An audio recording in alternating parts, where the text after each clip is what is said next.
வணக்கம். ஓரணியில் தமிழ்நாடு உறுப்பினர் சேர்க்கை நிகழ்வானது முதல்வர் மு.க.ஸ்டாலின் அவர்களால் ஜூலை 1ஆம் தேதி தொடங்கி வைக்கப்பட்டது. தமிழகத்தில் அடுத்த ஆண்டு சட்டப்பேரவை பொதுத் தேர்தல் நடைபெற இருக்கிறது. அந்த தேர்தலில் வெற்றி பெற்று மீண்டும் ஆட்சியை தக்க வைப்பதற்கு திமுக பல்வேறு முன்னெடுப்புகளையும் செய்து வருகிறது. அதன் ஒரு பகுதியாக இந்த வருடம் ஓரணியில் தமிழ்நாடு என்ற பெயரில் வாக்குச்சாவடி தோறும் 30% வாக்காளர்களை திமுக உறுப்பினர்களாக்கும் திட்டத்தை முதல்வர் ஸ்டாலின் பார்த்தோமேனால் மதுரையில் நடைபெற்ற பொதுக்கூட்டத்தில் அறிவித்தார். இதனையடுத்து இந்த உறுப்பினர் சேர்க்கை திட்டமானது முதல்வர் ஸ்டாலின் அவர்களால் சென்னையில் தொடங்கி வைக்கப்பட்டது. முன்னதாக இதற்காக திமுக தகவல் தொழில்நுட்ப அணி சார்பில் தொகுதிக்கு ஒருவர் என 234 பேருக்கு பயிற்சி அளிக்கப்பட்டுள்ளதுடன் உறுப்பினர் பதிவுக்கென தனி செயலியும் உருவாக்கப்பட்டிருக்கிறது. இந்த நிலையில் முதல்வர் அவர்கள் தற்பொழுது வீடு வீடாக சென்று மக்களை சந்திக்கக்கூடிய அந்த பரப்புரையையும் தற்பொழுது அவர் துவங்கி இருக்கிறார்.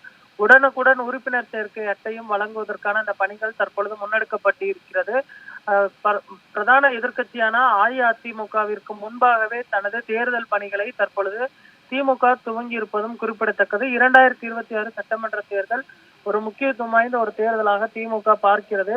இதுவரை 2 முறை ஆட்சி அமைத்ததில்லை என்ற ஒரு வரலாற்றை தற்பொழுது மீண்டும் படைக்கவில்லை. அதனால் வரக்கூடிய தேர்தலில் மீண்டும் ஆட்சி அமைத்தால் 2 முறை தொடர்ந்து திமுக ஆட்சியை கைப்பற்றிய ஒரு புதிய வரலாறை படைக்கலாம். அதற்கான பணிகளை தற்பொழுது இன்னும் 7-8 மாதங்கள் இருக்கக்கூடிய சூழலில் தற்பொழுதே அதற்கான பணிகளை துவங்கி இருப்பதும் குறிப்பிடத்தக்கது.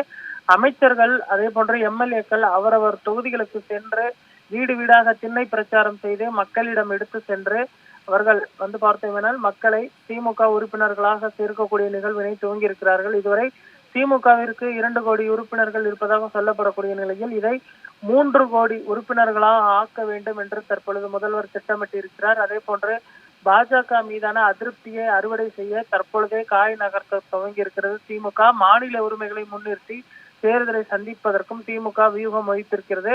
அதிமுகவை விடுத்து பாஜகவை திமுக முன்னிறுத்துவதன் மூலம் அதிமுக அவர்கள் எதிர்க்கட்சி வரிசையிலேயே சேர்க்காமல் பாஜக கொண்டு வந்திருக்கக்கூடிய எய்ம்ஸ் அதே போன்ற மக்கள் நல விரோத திட்டங்களை முன்னெடுக்குவதற்கும் தற்பொழுது திட்டமிட்டு இருக்கிறார்கள். இன்றைய தினம் அந்தந்த மாவட்டங்களில் அமைச்சர்கள் எம்எல்ஏக்களும் ஓரணியில் தமிழ்நாடு பரப்புரையை தற்பொழுது துவங்கி இருப்பதும் குறிப்பிடத்தக்கது.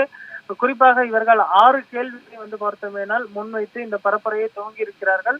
மக்களிடம் எடுத்துரைத்து அவர்களை திமுக உறுப்பினர்களாக்குவதே ஓரணியில் தமிழ்நாடு பரப்புரையின் முக்கிய நோக்கமாக பார்க்கப்படுகிறது. இந்த டிசம்பருக்குள் இந்த பணிகளை முடிப்பதற்கும் வரக்கூடிய ஜனவரி பொங்கலுக்கு பின்பு பார்த்தோமேனால் கூட்டணி பேச்சுவார்த்தையை துவங்குவதற்கும் திமுக திட்டமிட்டு இருக்கிறது.